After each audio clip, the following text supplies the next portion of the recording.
Your favorite crab meat pizza is here, Mom. Eat as much as you want.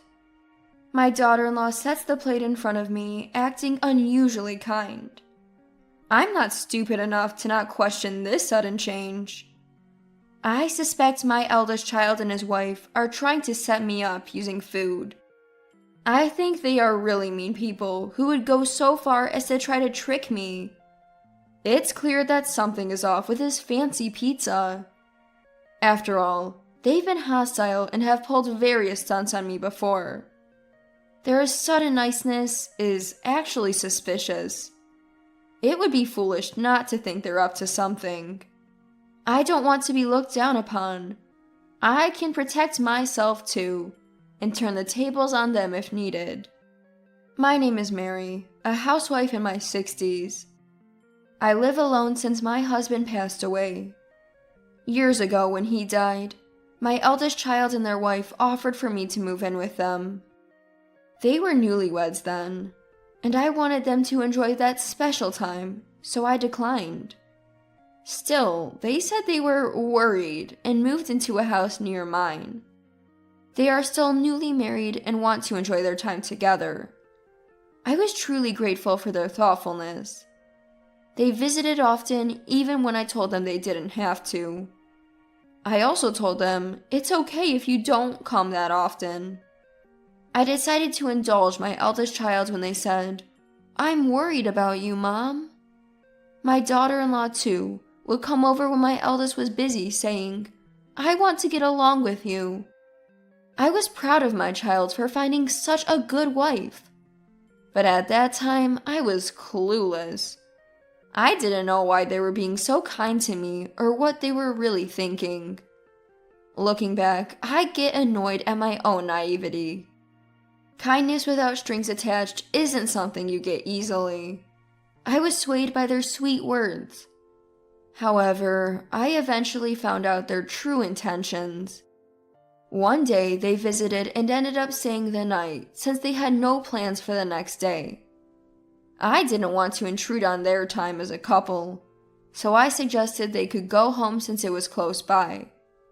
But my daughter-in-law insisted. We want to deepen our relationship, so we'd like to stay. So I let them. I offered them the guest room. My late husband built this house, and it's too big for just me, with many unused rooms. The room was a bit dusty, but my daughter-in-law helped clean it up.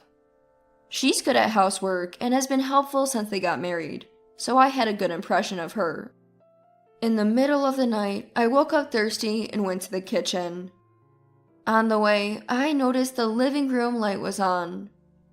Curious, I peeked in and saw them sitting on the sofa talking. I couldn't help but eavesdrop. Then, I heard a conversation between the eldest child and his wife. I'm exhausted. That old lady works us too hard, don't you think? Just hang in there a bit longer. Once Mom gives us the inheritance, we're done. If her husband wasn't a company CEO, we wouldn't have to do all this. It's funny how easily she's fooled just because we're nice to her. Mom's always been emotionally vulnerable. She'll probably give us the inheritance. I couldn't believe what I was hearing. If this was true, their kindness was a lie, aimed at taking my late husband's inheritance. Was all their previous kindness fake? Everything you said to me, we're family, so we want to support each other, and all the words you've said to me so far? Why were they so obsessed with the inheritance? I didn't see him having any trouble with money, but maybe he's in a lot of trouble and I'm just not aware of it. Why would you go to such lengths for your heritage? Do they just want money? I was curious as to why the couple acted like this, so I decided to ask them about their current behavior. After asking around the neighborhood and among friends, a shocking truth came to light. They were both deep into gambling and had amassed a huge debt. It was an amount they couldn't possibly repay with regular jobs. I understood why they'd be desperate for the inheritance. My late husband had left a considerable amount to our eldest child. Even if it was less than what I received, it was a significant sum. They had squandered it all and turned it into debt. Their kindness was all for the sake of getting the inheritance from me. I became cautious around them from then on. Do you need any help, Mom? We want to be there for you. I'm fine, thank you. I've gotten used to living alone. Please prioritize your own lives. My daughter-in-law responded with empty words. I'm glad to hear that. But her face had turned stern. She's probably annoyed because I'm not dancing to her tune. Who do they think they're fooling? I don't need kindness that expects something in return. One day, after keeping my distance from my eldest child and their spouse, I got a call from my daughter-in-law. We need to talk. When I arrived at their home, I was led into the living room and asked to sit on the sofa. Then daughter-in-law spoke with a serious tone. Do you have a new love interest, Mom? I was taken aback. I had no idea how she came to that conclusion. Seizing the moment, daughter-in-law began to speculate. You've been distant lately. It made me suspicious. But you're colder than I thought, Mom. You forget about Dad, who worked so hard for you, and you just want to be happy yourself. There's no one else. You're mistaken. Even when I denied it, daughter-in-law wasn't listening. She had no evidence, but she probably thought that if I had a new love interest, it would be a problem for them. After all, that person might get their hands on my money. Mom, you should really reconsider dating at your age. Have you thought about your position? Why would you say something so cruel? I don't mean to be cruel. I'm just worried about you, Mom. What if this person is deceiving you? You'd be the one getting hurt, and I can't stand that. I saw right through her. She was just trying to protect her inheritance. But daughter-in-law, wanting to play the caring daughter-in-law, never showed her true colors. That's fine for now. The true nature of the eldest child couple must be seen at the right time. I'll see their true selves when the time is right. And that time came sooner than expected. Happy birthday, Mom. This is just a small thing. My eldest child handed me a bag from a fancy pizza place. Inside were various pizzas, including my favorite, loaded with crab meat. Thank you. Let me just plate these up. No, you're the star today, Mom. Sit down. I'll do it. Saying that, daughter-in-law took the bag and disappeared into the kitchen. My eldest child followed her to help. They might be pretending to celebrate my birthday, but I knew something was up. What could it be? As I pondered, they returned with plates. In front of me was a plate loaded with crab meat pizza. Here's your favorite crab meat pizza, Mom. Eat up. My eldest child nodded in agreement. To anyone else, it would look like a happy birthday celebration. But I knew better. There must be something on this plate. I'm not that naive. It was despised. It would be strange not to question their overly kind behavior. With my husband gone, I have to protect myself. I'll never trust them. They'll regret making a fool out of me. Regret it deeply. Well, it does look delicious, but my taste has changed recently. I prefer the foie gras on your plate. Saying that, I reached for my eldest child's plate. I had always said I didn't like foie gras, so their plate had more of it. Wait, Mom! My eldest child tried to stop me. I tilted my head and feigned confusion. Is it a problem? You used to love crab meat too, right? Well, my taste changed too.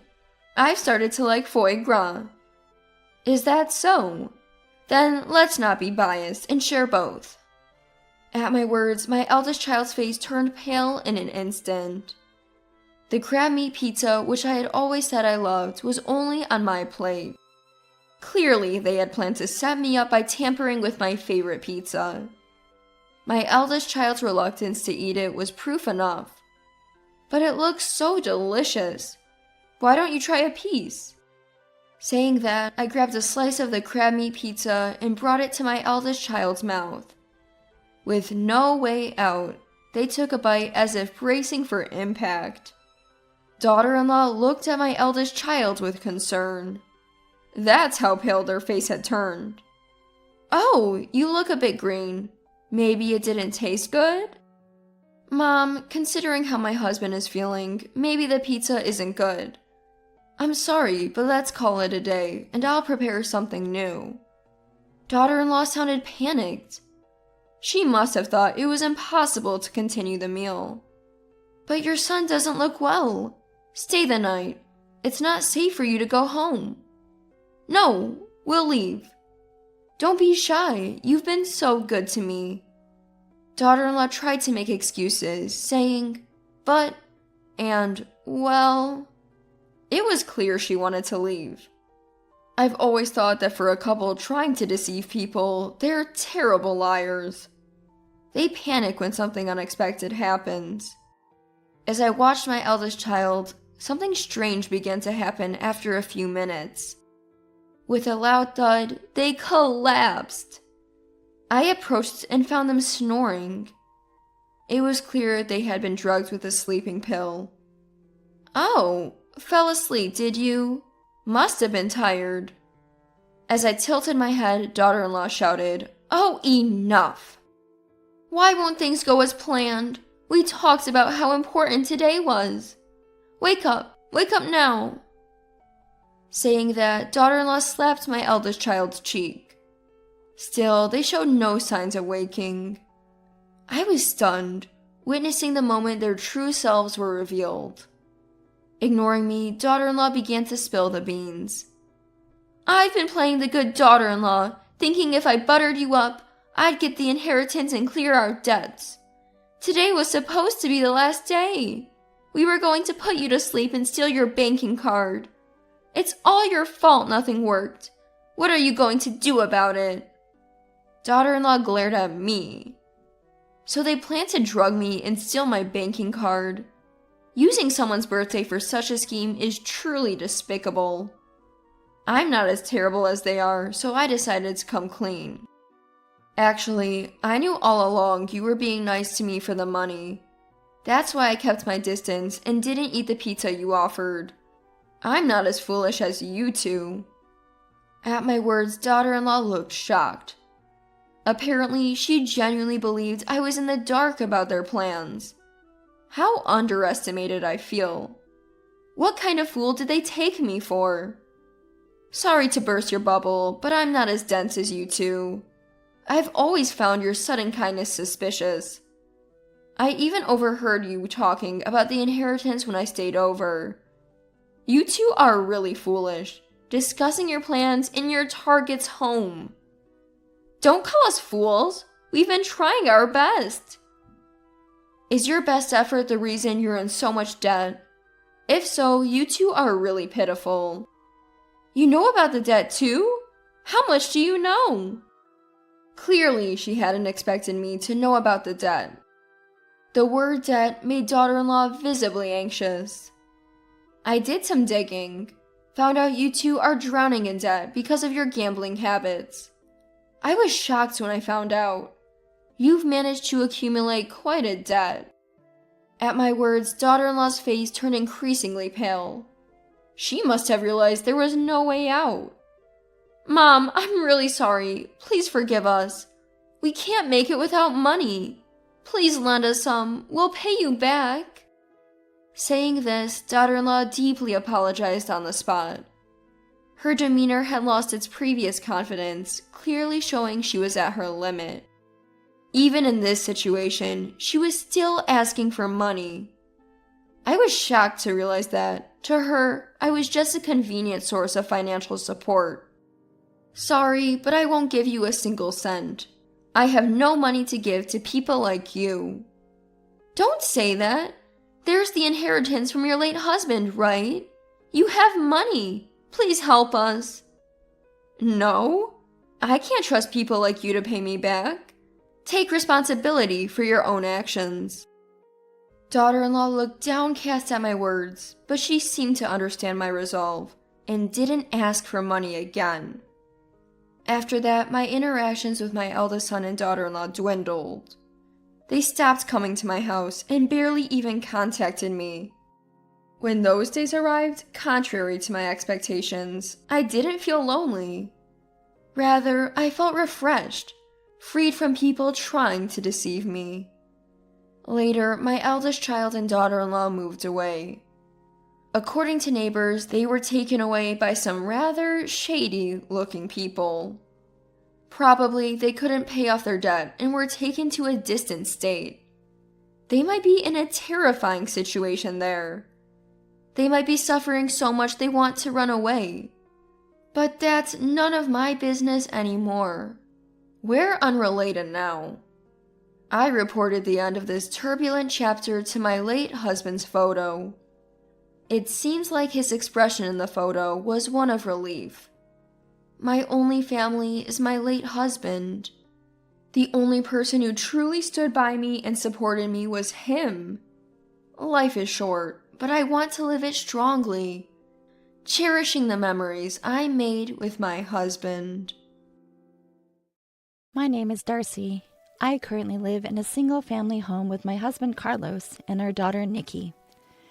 Carlos and I met back in college and we instantly clicked. I was in the design department and he was studying law.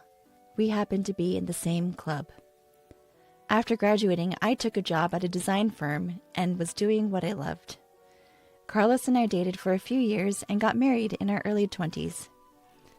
I continued to work during my early pregnancy, but once Nikki was born, I decided to focus on raising her. Carlos and others encouraged me to prioritize parenting, so now I work from home. By the way, Carlos passed the bar exam after college and is now working as a lawyer. Mommy, I'm going to play with my friends. Be back before it gets dark. Okay. Life's pretty amazing, living with a loving husband and an adorable daughter while doing the design work I love. Then, one day, something unexpected happened. I was out shopping a bit far from home when I saw my mother-in-law, Christine, struggling with some heavy bags. I couldn't help but approach her. Mother-in-law! Oh, Darcy, what a coincidence! Christine smiled warmly at me. Since it had been a while, I felt happy to see her and suggested, how about some tea? I'd love to, but I'm in a hurry. Oh, I see. My apologies. It's fine. Let's catch up over tea next time. Then let me at least help you get these bags home. They look really heavy. After some convincing, I loaded her bags into the back seat of my car. They were pretty heavy, and carrying 2 of them seemed like a task. Christine said, I'm sorry and thank you, with a smile, so I felt reassured that being a bit assertive was okay. Plus, there was something I had been wanting to talk to her about. We chatted about this and that as I drove her home. It takes about 3 hours and 30 minutes to drive to our in-laws' place, so we can't visit frequently. However, we do make it a point to visit for New Year's celebrations, so I know the way. Weren't you struggling carrying all this by yourself? I decided to ask about something that had been bothering me on the way. In one of the bags my mother-in-law was carrying, there were groceries. In the other, there were daily necessities and cosmetics. Items clearly geared toward a younger demographic rather than what she typically used. Well, they're essentials. I ended up buying a lot. Her expression seemed a bit down. I didn't pry any further and drove us to her home. Darcy, thank you so much. You've been a huge help. This is far enough. I can take the bags to the entrance. Oh, you don't have to. When my mother-in-law opened the door, I placed the bags at the entrance. Just then, I heard a harsh voice. Finally, you're back! What took so long, mother-in-law? The voice belonged to my sister-in-law, Katie. She seemed surprised to see me, and her words trailed off. I was equally surprised to see Katie and found myself frozen in place. My mother-in-law looked flustered as she assessed the situation. "Sister-in-law, long time no see. How have you been?" Fine. It's been a while for you too, Katie." Saying that, I returned a smile to Katie. I hold back a sigh as I look at her. She clearly looks like she's just woken up. She's holding her mobile phone in one hand. Her incomplete sentence alone was enough to raise suspicions. "I'm sorry for the sudden visit. I happened to see mother-in-law while I was shopping nearby. She looked like she was struggling with the bags, so I came along." "I see. I just got back from work this morning. I'm a mess. Sorry. Thank you for helping mother-in-law. I'll take it from here." Katie quickly grabbed the bags and took them inside.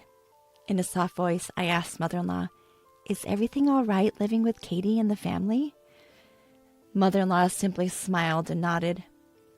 "Thanks for your concern, Darcy. I'm fine. Sorry I can't even offer you tea." "No worries. It was nice to catch up. I'll visit again." Without pressing mother-in-law further, I left.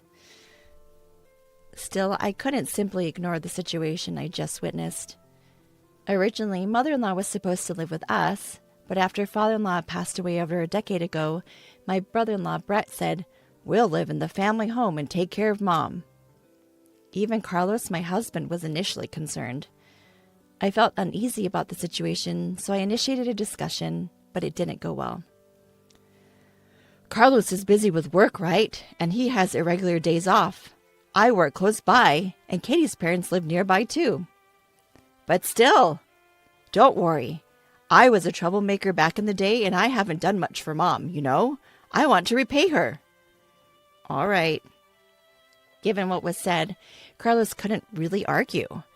In the end, with my mother-in-law's consent, my brother-in-law and his wife moved into her house. Today, I shared what happened with Carlos. "Really? That's concerning." "I'm not sure, but it makes me a little worried." "Let's give Brett a call."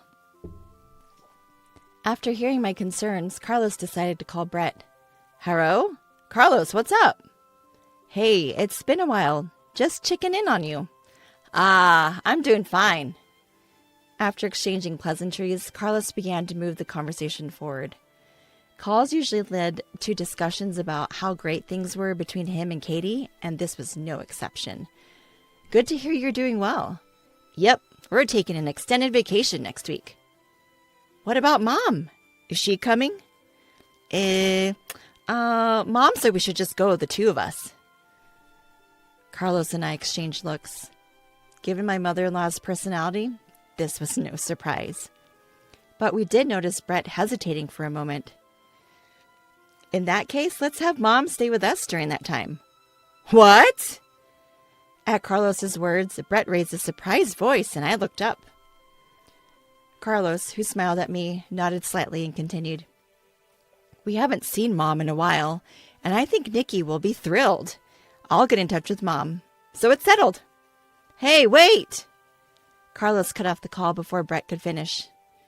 Carlos exhaled deeply and looked at me with a serious face. We had stumbled upon an opportunity to discuss my mother-in-law. Following that, Carlos promptly arranged the dates with Brett. I coordinated with my mother-in-law, and she agreed to stay with us for about a week. "Granny's coming today?" "Yes, isn't it exciting?" "Yeah, Nikki loves Granny." Nikki was ecstatic that her grandmother would be staying over. A few days later, my mother-in-law arrived at our home with minimal luggage. As soon as she entered, she looked relieved and bowed her head. "I'm sorry for intruding for a whole week." "Don't worry about it. You're more than welcome. Nikki has been looking forward to this, so please make yourself at home." And so we spent a week together with my mother-in-law. However, I felt uneasy about my mother-in-law's actions from day one. Before her arrival, I cleaned up the home office I usually use for work to make space for her. When I showed her the room, she immediately said, "Oh, you've prepared such a room for me. I feel bad. I'd be okay just with the corner." "No worries. Please feel free to use the room. I only use it for work anyway." I convinced her to use it, but she still seemed apologetic. Also, with the kids off school today, I was planning to make lunch for the three of us when she said, "Let me cook. Can I use the fridge?" She kept insisting on doing household chores even though I wanted her to relax. Gratefully, I managed to get her to unwind in the living room by having Nikki play with Granny. Additionally, she would say things like, "Oh, don't go through the trouble of snacks for me. I'm not worth it." Or, "I'm fine with whatever is left over. Cold food is enough for me." As if she's an outsider rather than family. She used to be much more vibrant. It was painful to see her belittling herself like this. When Carlos came home while Nikki and mother-in-law were chatting, I filled him in on how she was acting. "I see. Thanks for letting me know. I wish she would value herself more. Let's keep an eye on her. It's only the first day." Right. And just when it was getting late and we were about to go to sleep, my mother-in-law said, "I guess I'll borrow this spot for a bit." Carlos and I were at a loss for words at her action. She was trying to lie down and sleep on the basement floor. "Mom?" Carlos was speechless. I said as calmly as possible, "Mother-in-law, please consider this your room until you leave. Use a comforter so you don't catch a cold." "But won't that be a bother?" "Absolutely not. We want you to be comfortable and enjoy your stay here." I looked her straight in the eye, trying to convey my sincerity. From her behavior, it was obvious what kind of life she's had with her own family. When I smiled warmly, mother-in-law's eyes filled with tears, and she finally broke down. "It's been 10 years since I've slept in such a warm place. Thank you." "What?" My mind reeled from what I just heard. Carlos's voice was several octaves lower, filled with disbelief. "Hey, Mom, tell us the truth. Are you getting along with Brett and the others? How's life been?" Mother-in-law chuckled awkwardly before speaking. "Well, getting along might be stretching it. But I have to make do, right? I mean, if they ditched me, I wouldn't know how to fend for myself at this age." Slowly, mother-in-law began to share the grim reality of her life with us. Turns out, it was much worse than we could have ever imagined. She was handling all the housework in that home. Whenever Katie was a little unhappy, she would raise her voice at her. All the shopping responsibilities were left to mother-in-law. She would buy whatever they needed. Moreover, mother-in-law was shouldering most of the living expenses. Clearly, her son-in-law and his wife had ulterior motives when suggesting they move in together, mainly to exploit mother-in-law's finances. Mother-in-law would only eat after the two of them were done, usually in the basement. The basement didn't even have heating, so she was freezing during the winter months. "It's been a long time since I've had a meal like today's. I was always alone, you know." "What? Are you serious?"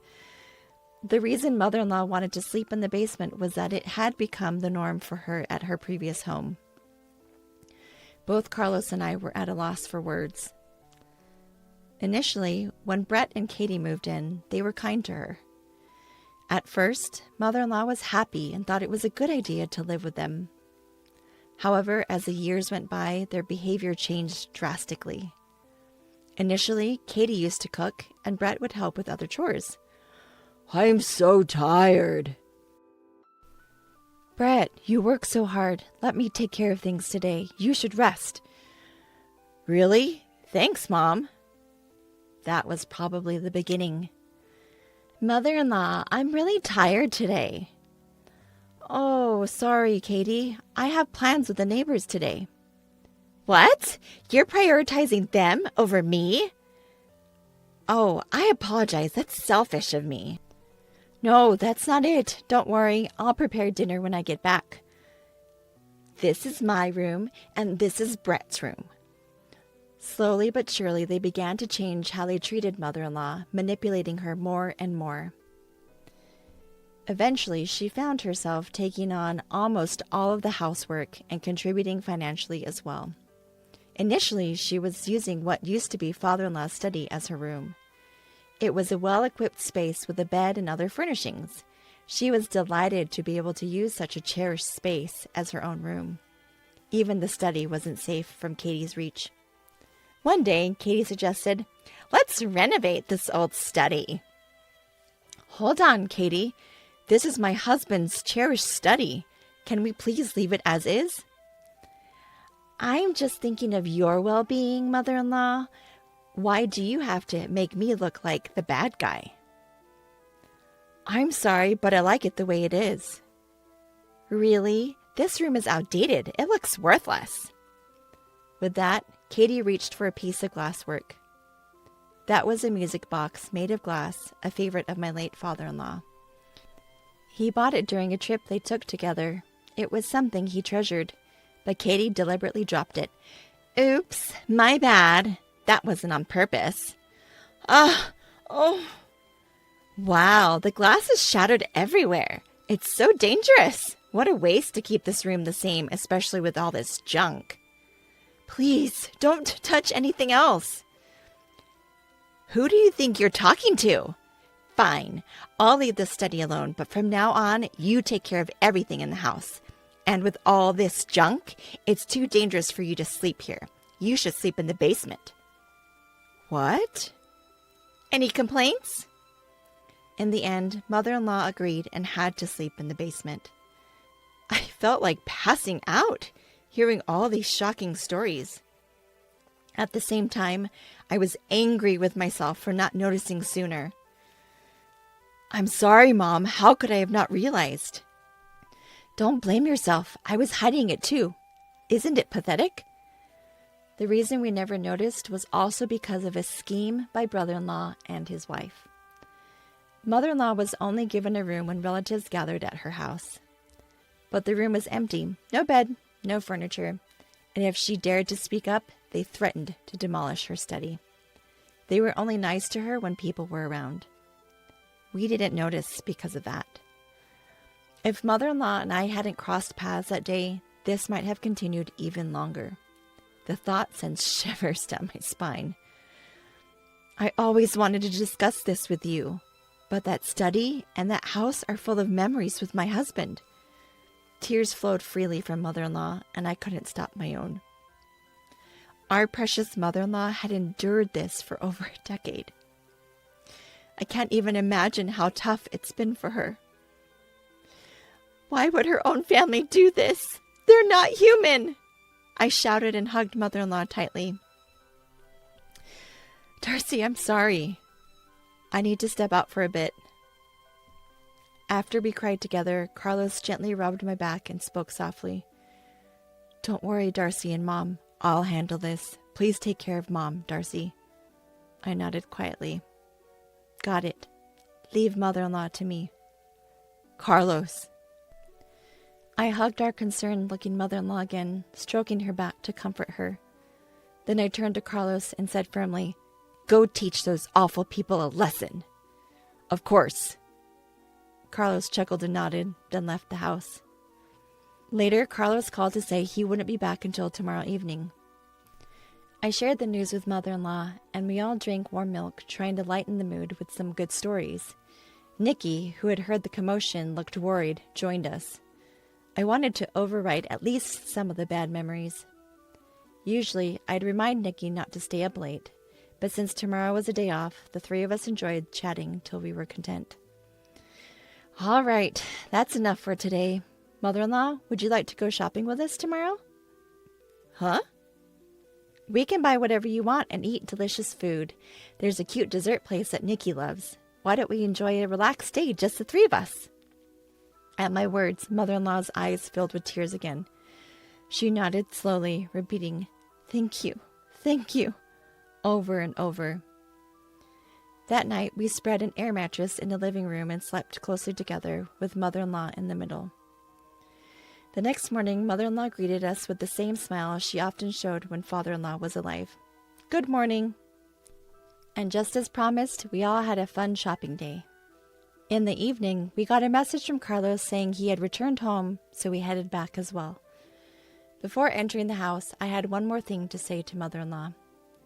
Mother-in-law, we are on your side. Whatever is hurting you, just let it out here. We will always be by your side. And me too. I'm on Granny's side as well. Mother-in-law nodded silently to our words. Welcome home. Sorry for leaving the house to you. We're back. Everything okay? Yeah, no issues here. Carlos greeted us with a warm smile. I had Nikki and mother-in-law wait in my home office. Walking into the living room, my eyes widened at the sight of brother-in-law and his wife sitting on the floor. Their hands, resting on their knees, were trembling slightly.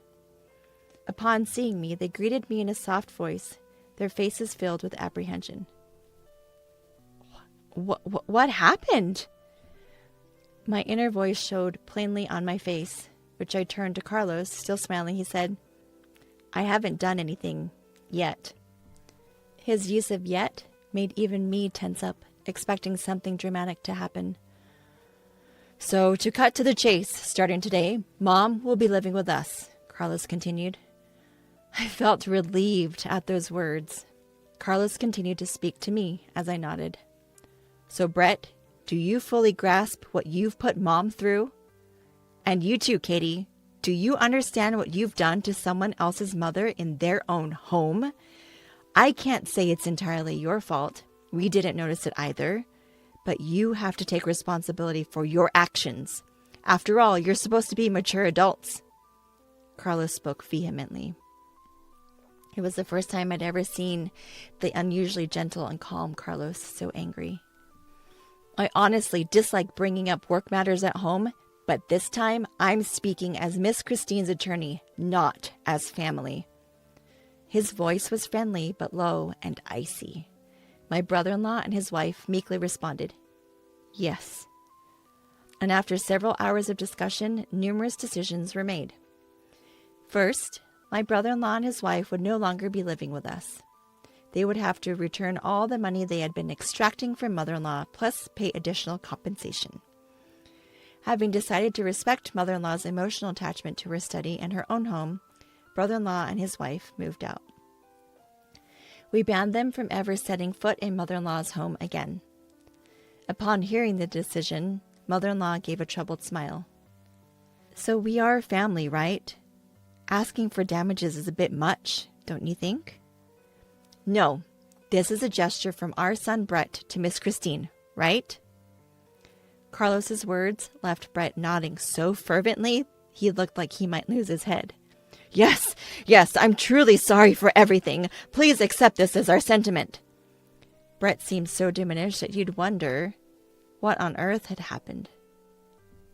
After the conversation, Carlos took a deep breath and turned to mother-in-law. So please accept this, Mom. Let's put an end to this. Brett and his wife will never forget what they've done and make sure it doesn't happen again. Both of them nodded in silence. Seeing this, Carlos smiled gently and continued in a low voice. Well, it will never happen again, right? Yes. Yes, never again. Absolutely. So the conversation ended. Within a few months, we had received the damages that Carlos had arranged from the brother-in-law and his wife. Mother-in-law wanted to give it to us, saying it was because we had helped her, but we refused. She insisted, so we agreed to accept a little each month for groceries and let mother-in-law use the rest. Carlos, what did you say to Brett and his wife? I was curious about that day, so I asked him when we were alone. Carlos scratched his head, even though it wasn't itchy. Don't lose faith in me, okay? Why would I? You helped mother-in-law and made them regret their actions. Actually, Carlos had contacted Brett immediately after hearing what had happened. It's strange for me to say, but I rarely get angry. But when I do, people say I'm scary. I think I really scared them when I called. He told me where he was right away. Although a bit distant, he drove straight to the destination. Upon arriving, he immediately questioned the two. I couldn't let it go, especially because he's my brother and I had trusted him with Mom. I didn't know the details, But considering how scared they both looked, Carlos must have been terrifying when angry. On their way out, they bowed deeply, saying, "We're really sorry." Well, mother-in-law seems happy, and so does Nikki. I'm happy too. Thank you for standing up for us, Carlos. Darcy, I'll continue to do my best for our family. Even after everything, it's good to know we can still be a happy family. I'm grateful for my dependable husband and for mother-in-law who chose to rely on us. From now on, I intend to make up for the hardships by being a dutiful daughter-in-law and do my best in every way.